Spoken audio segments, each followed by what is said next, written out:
Welcome to VSOW. Today, we're embarking on a really focused exploration into the groundbreaking career of Grace Jones.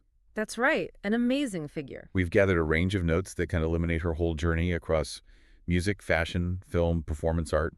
Hmm. And our aim is to really understand the core elements that, forged her unique and enduring icon status. Yeah, we'll be particularly focusing on her transformative musical phases and her, well, strikingly original visual identity. It's quite something. Definitely. Our notes detail her initial marketing within the disco scene, the pivotal musical shift towards new wave, the crucial role of Jean-Paul Goude in crafting her androgynous visual style, Right. and just a comprehensive overview of her diverse artistic endeavors. It's a lot to cover. It is. And as we delve into these notes, we'll also be examining how her 1981 album, Nightclubbing, served as like a critical juncture in solidifying her persona. Absolutely pivotal. We'll also touch upon her subsequent musical explorations and her broader cultural impact, drawing from insights we found in Classic Pop magazine and other sources too. Sounds good. So let's start at the beginning, shall we? Our notes indicate that Island Records initially aimed to, well, leverage her established modeling career and her presence in the disco scene. Indeed. In the late 1970s, Island released 3 disco albums with producer Tom Moulton. Right, Tom Holden. Portfolio in '77, Fame in '78, and Muse in 1979. Okay. And these albums, they did give her some club success, most notably with tracks like I Need a Man and her version of La Vie en Rose. Ah, yes, La Vie en Rose. What's interesting to consider, though, as you listen to these early tracks, is how even then she possessed a certain, I don't know, undeniable magnetism that kind of hinted at something beyond the typical disco star. Absolutely. And our notes suggest that this period saw the development of her early persona described as disco's quirkiest diva. Quirky is a good word for it. It's almost as if she was already pushing at the boundaries of that genre, even within its conventions. That's a keen observation, and it's noted that in terms of song interpretation during this disco phase, her approach was totally straight. Totally straight. How so? Well, she hadn't yet begun the radical reinterpretations that would become such a hallmark of her later work. She sang the songs, well, straight. Gotcha. So it really sets the stage for the dramatic evolution to come. Exactly, a relatively conventional disco approach initially. However, our notes also point out that by the time Muse was released, the backlash against disco was, like, really gaining significant momentum. Oh yeah, big time. And the album didn't achieve much traction. Precisely. Sources like Classic Pop magazine remind us that by '79, the whole disco sucks movement was very vocal. Right. And Grace Jones, kind of continuing with a similar musical formula, she felt the impact of this changing public sentiment. Yeah, you can see how that would happen. It became pretty clear that a significant shift was needed. And shift she did. Around 1980, our notes highlight a truly significant musical departure towards new wave. A massive shift. This is described as both a significant departure and a remarkable reinvention. It really was. When you consider the landscape of popular music at the time, this move really set her apart, didn't it? It certainly did. She began to embrace a much broader sonic palette, incorporating elements of new wave, art rock. Think of bands experimenting with more conceptual sounds. Like Talking Heads or... Yeah, that sort of thing. As well as reggae, dub, and electronica. This marked a clear and decisive break from her disco origins. And this change wasn't solely in terms of genre, was it? Our notes also indicate a change in her collaborators. Yes, Yeah. exactly. She began working with producers Alex Sadkin and Chris Blackwell down at Compass Point Studios in the Bahamas. Ah, Compass Point. Legendary. Critically, she also forged a collaboration with the legendary Jamaican rhythm section, Sly Dunbar and Robbie Shakespeare, Sly and Robbie. Oh, wow. Sly and Robbie, that's huge. Huge. If you listen to their work, you can hear the profound influence on her new sound. Classic Pop magazine notes the disco session men were replaced by the Compass Point All-Stars. A whole new vibe. Totally, signaling a whole new musical direction. And this new direction quickly bore fruit with the albums Warm Leatherette in 1980 and Nightclubbing in '81. Yeah, both considered quintessential examples of this new style. For someone just discovering her work, these albums offer such a stark contrast to her earlier disco sound. It's almost like two different artists. Absolutely. Warm Leatherette is widely regarded as the album that really initiated this transformation. Okay. Our notes describe it as featuring uncompromising art rock covers, establishing her as a very distinctive interpreter of other artists' material. So she was doing covers, but in her own way. Totally. Her versions of songs by artists like The Normal, Joy Division, Rock's Music, she took those songs to completely unexpected places. Fascinating. And then came nightclubbing in 1981, Hmm. which our notes refer to as the peak of her Compass Point sessions. Yes, widely seen that way. It's described as seamlessly blending experimentalism with dub influences and truly solidifying her androgynous persona. Yeah. This album, for many, is where her iconic status truly began to crystallize. Nightclubbing was indeed pivotal. It represented a turning point in her musical trajectory. Right. With its unique and compelling fusion of new wave, art rock, reggae, dub, that more experimental offshoot of reggae with heavy bass and echo, Yeah, the dub sound. and synth pop. This experimental sound, deeply infused with Jamaican rhythms, it defied easy categorization. It made her an artist unlike any other at the time. The album featured original tracks like Pull Up to the Bumper Classic. and I've Seen That Face Before, Libertango, both of which became iconic hits, alongside her very individual reimaginings of songs by artists like Sting and Iggy Pop, as our notes detail. Yeah, her take on Demolition Man or nightclubbing itself. Incredible. It's fascinating how she could take such diverse material and make it sound so distinctly her own. What's truly insightful about this period is how she took such diverse musical elements and forged a sound that was entirely her own.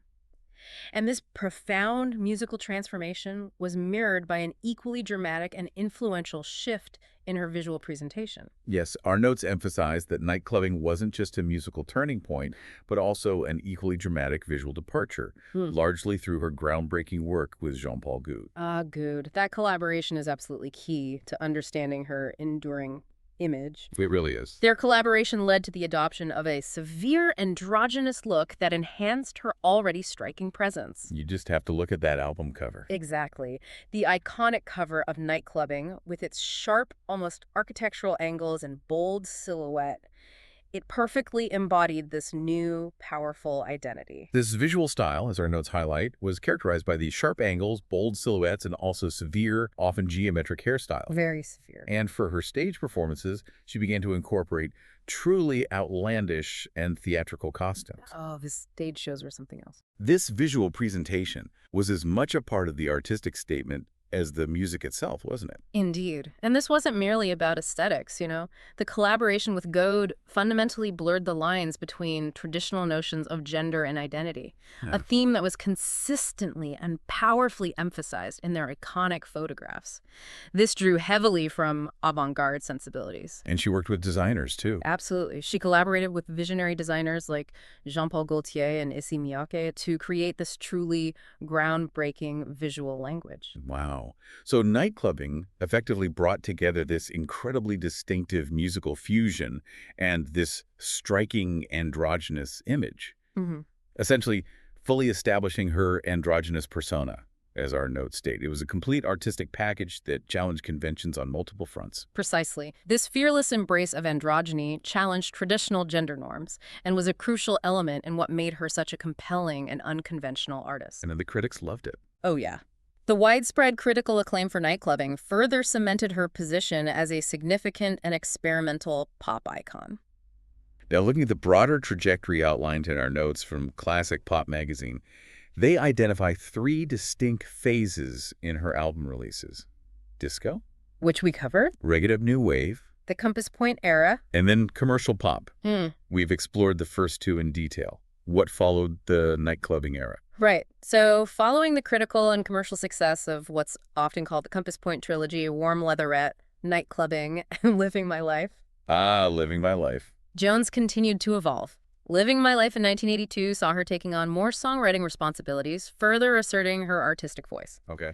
Then, in the mid-1980s, she embarked on a truly fascinating conceptual musical collage with Trevor Horn. Trevor Horn, another legendary producer. Absolutely, on Slave to the Rhythm in 1985. Slave to the Rhythm, I remember that. Our notes describe it as being more than just a typical album, but rather an experience, a biography, a meditation on Grace Jones. It really was. That sounds incredibly ambitious and unlike anything else at the It time. was remarkably ambitious. It featured 8 distinct and varied versions of the title track. 8 versions. of the same song. Yeah, interspersed with voiceovers and interview segments, creating this very layered and almost mythical presentation of Grace Jones. Wow. Okay. Later, she collaborated with Nile Rodgers for Inside Story in 1986, Nile Rodgers, another giant. which saw her exploring more mainstream commercial pop sound. Right. A bit more polished, perhaps. Then, after a bit of a hiatus from recording, she made a celebrated return in 2008 with Hurricane. Which was widely considered a very strong and unexpected comeback. A real triumph. So, across these distinct musical phases and interwoven with her consistently striking visual identity, it's clear how she cultivated this enduring icon status. Absolutely. Our notes also highlight her early success as a model in the 1970s. Her statuesque figure and undeniably bold personality immediately set her apart in the fashion world. You couldn't miss her. Her aesthetic, even in her early modeling career, was characterized by sharp lines and a clear sense of nonconformity. Yeah, A real departure from more conventional notions of femininity prevalent at the time. that foundation in fashion undoubtedly informed and enriched her later musical and performance work, you think? Oh, definitely. It all connects. And her transition into music, particularly that dramatic shift from disco to new wave, truly reinforced this image of her as an artist who was, well, unpredictable, innovative, and always pushing boundaries. Constantly evolving. The notes also mention her forays into acting. Films like Conan the Destroyer and A View to a Kill, Yes. Mayday. which further cemented this powerful and unconventional persona in the public consciousness. Exactly. And her stage performances were unlike anything else. Truly unique spectacles that seamlessly combined fashion with performance art in a highly dramatic and high-energy way. It all fed into the image. All of these diverse artistic endeavors collectively molded her into this singular figure who fearlessly defied societal norms and challenged long-held expectations around gender and sexuality. It's fascinating to trace how all these seemingly disparate facets of her career intertwined to create this incredibly powerful and lasting image. It really is. Our notes also touch upon her own perspective as an artist, featuring a quote, "I never considered myself a pop artist." Mm-hmm. This gives us a real insight into her artistic intentions, doesn't it? It's a truly revealing statement. Despite achieving a certain level of, mainstream recognition, she consistently maintained a connection to the underground, Yeah. a persistent desire to explore new and unconventional sonic territories in her music, always looking for something different. And our notes emphasize the profound importance of her collaborations with visionary figures like Issey Miyake, Andy Warhol, Keith Haring, The list goes on. and of course Jean-Paul Bongwood. She saw herself not just as a muse to them, but also recognized them as her muses, Right. highlighting a truly reciprocal and dynamic creative exchange. It really underscores her understanding of art as a collaborative process and her constant search for fresh inspiration and perspectives. She fed off that energy. There's also a rather memorable anecdote in our notes about her getting lost in Beverly Hills after a birthday party, Yes. which, while perhaps lighthearted, does kind of speak to this almost mythical, larger-than-life quality that surrounded her. Totally. It fits the persona perfectly. It certainly does. Now, shifting to a more critical perspective drawn from a Reddit discussion in our notes, Okay. an interesting point is raised about whether her influence is perhaps under-discussed in mainstream music history. That's interesting. Under-discussed. Yeah, the argument suggests that her significant impact on fashion and her overall cultural persona might have, for some, inadvertently overshadow the innovations and significance of her music career. Like, people remember the look more than the song sometimes. That's a very valid and thought-provoking point. I can see that. The discussion suggests that her multifaceted relevance might lead some to overlook the profound significance of her musical transformations and groundbreaking innovations. Yeah. It also rightly highlights her role, alongside artists like, say, Polystyrene, in opening doors and creating space for Black women in music who didn't conform to pre-existing expectations or stereotypes. That's a really important point. Crucial. It's particularly interesting to consider the distinction raised in that Reddit thread between achieving mainstream chart success and having truly influential hits. Right. They're not always the same thing. The argument is made that while she may not have consistently topped the charts, her impact on subsequent generations of artists is both undeniable and deeply significant. Oh, absolutely. And that her influence is perhaps best understood as the sum of its parts, the powerful synergy between her pioneering fashion sense, her uncompromising persona, and her boundary-pushing music. The total package. Exactly. all working in concert to break new ground and inspire countless others. The discussion even draws compelling comparisons to artists of the stature of David Bowie, Wow, Bowie, that's high praise. suggesting she deserves to be considered on a similar level of cultural and artistic influence. You could definitely make that argument. The sheer audacity and originality. Yeah. Finally, let's just circle back quickly to Slave to the Rhythm. Our notes truly emphasize that this was a remarkably striking and ambitious work, far exceeding the scope of a conventional album. It was a real statement piece. Indeed. It was a deeply conceptual project that really delved into the very essence of Grace Jones's artistry and persona. The fact that it featured 8 distinct interpretations of a single song. Still blows my mind a bit. It truly showcased her versatility and cemented this almost mythical presentation of her that undoubtedly resonated throughout pop music in the years that followed. It was like nothing else.